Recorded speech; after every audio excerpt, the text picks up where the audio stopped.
Entrepreneurs. Yes. What's an entrepreneur?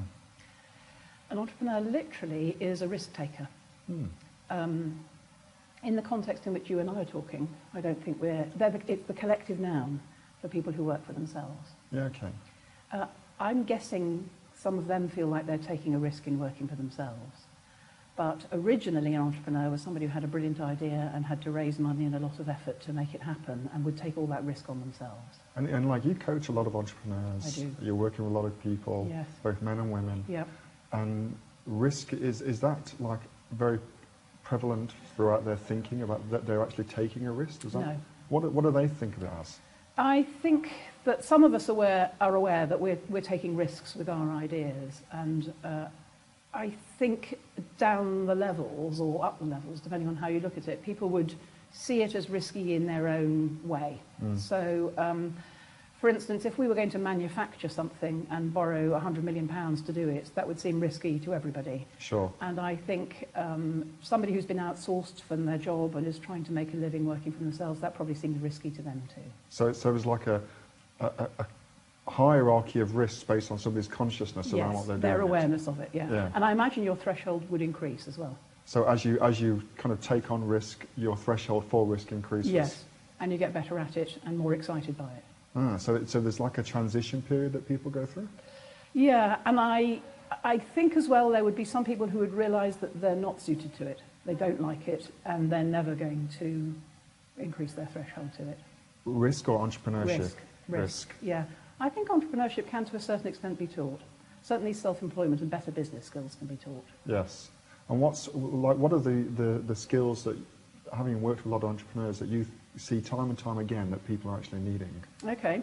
If we start at the beginning and you've left your day job to work for yourself, first of all you have to learn how to create a routine around your working day and your working life. So discipline, self-discipline, targets, focus, that kind of thing.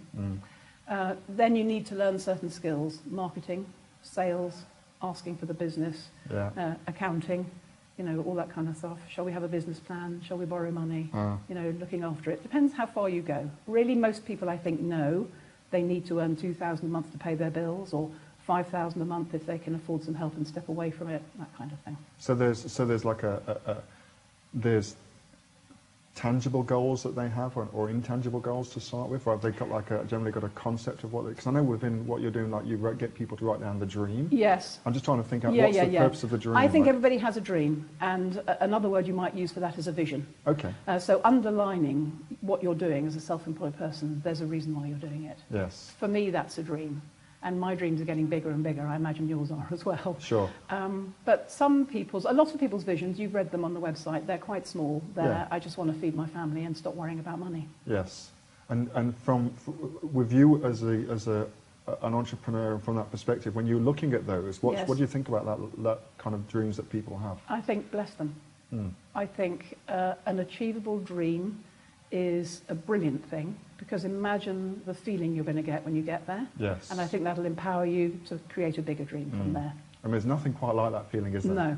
I got that. Yeah. I did that. Yeah, and I think, exactly, and I think a high achiever tends to sometimes put off achieving their dream, because you think, what will I do when I've done that?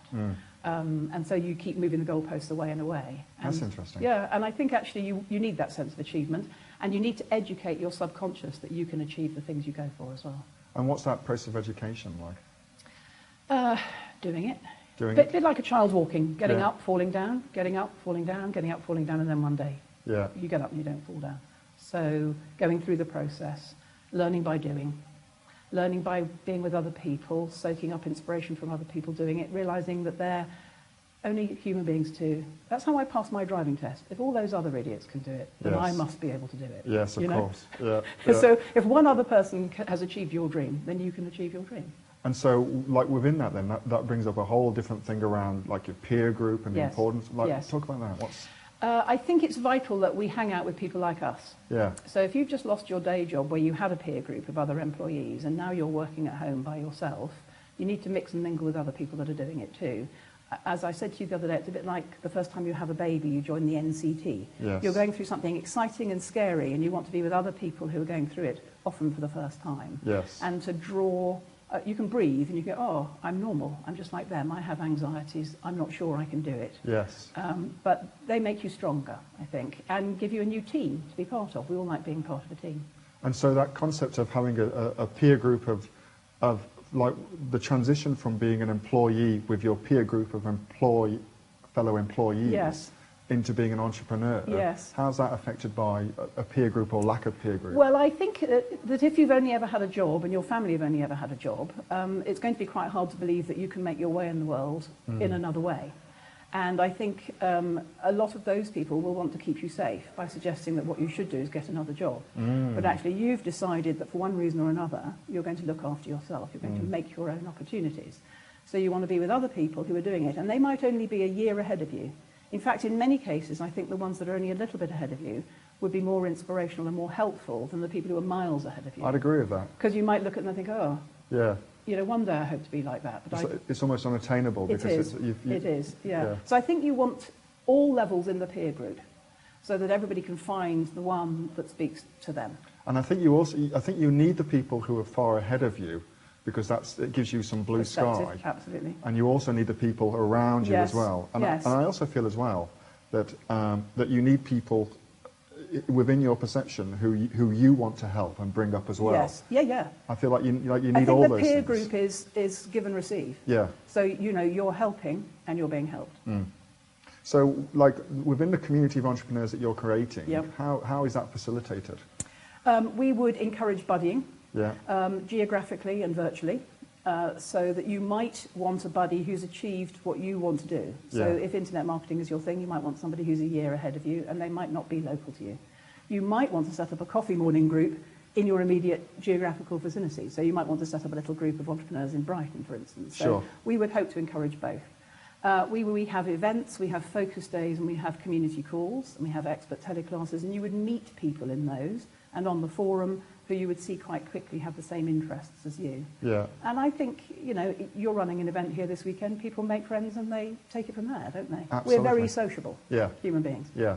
And within like having that like-minded group around you, it Yeah. certainly does speed things up, doesn't Yeah, it? it does, yeah. Why does it speed things up?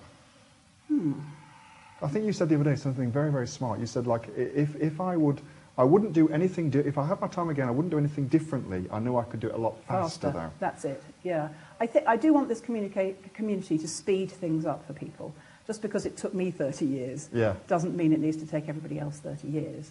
I think and we live in a world that moves faster now. So, for instance, when I first became self-employed, there wasn't the internet or computers in the same way that there is now. Sure. So everything moves much faster, we learn much faster.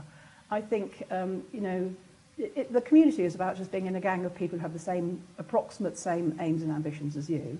And if you're in the community and you win, I win, vice versa.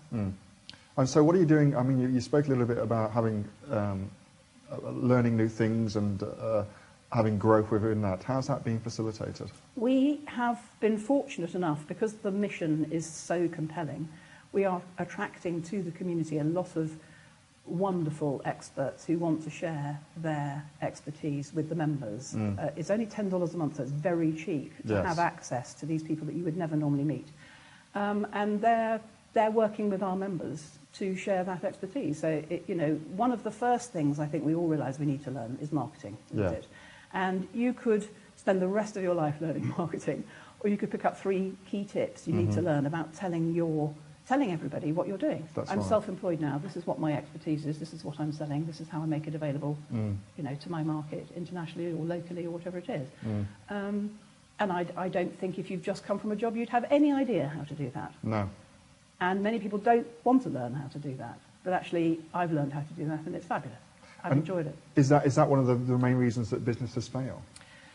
I think we're too nice to ask for the business. Asking for the business is quite embarrassing at the beginning, isn't it? Yeah, it is. And that's what it is. I mean, I wrote a newsletter as a coach for 9 months before I offered anything for sale. If I was doing that again, I'd probably bring it down to about 3. Yes. You know what I mean? Yeah. I couldn't actually get over the threshold where I wanted to ask people to hire me. Sure. And yet now? Yeah, it's not a problem. Exactly. Because in that time, my sense of the value that I can deliver to my clients has grown. And I think that comes from working with people knowing you've been of service, having their feedback, receiving their money, and it working for all parties. And that doesn't need to be coaching. That could be a graphic designer or a tea shop owner. If people keep coming into your tea shop, they're loving it. So this community is not just for one particular sort of person. No. Who is it for? I think it's for anybody that works for themselves. So you may not consider yourself an entrepreneur yet. I think people find it hard to nail their colours to that mast. They could be micro businesses, they could be self-employed, they're small business owners, they're startups, they're people who've been outsourced from their job, they're people in their 50s who realise their pension isn't going to support them. They're anybody who's prepared to say, it's up to me now to earn my own living.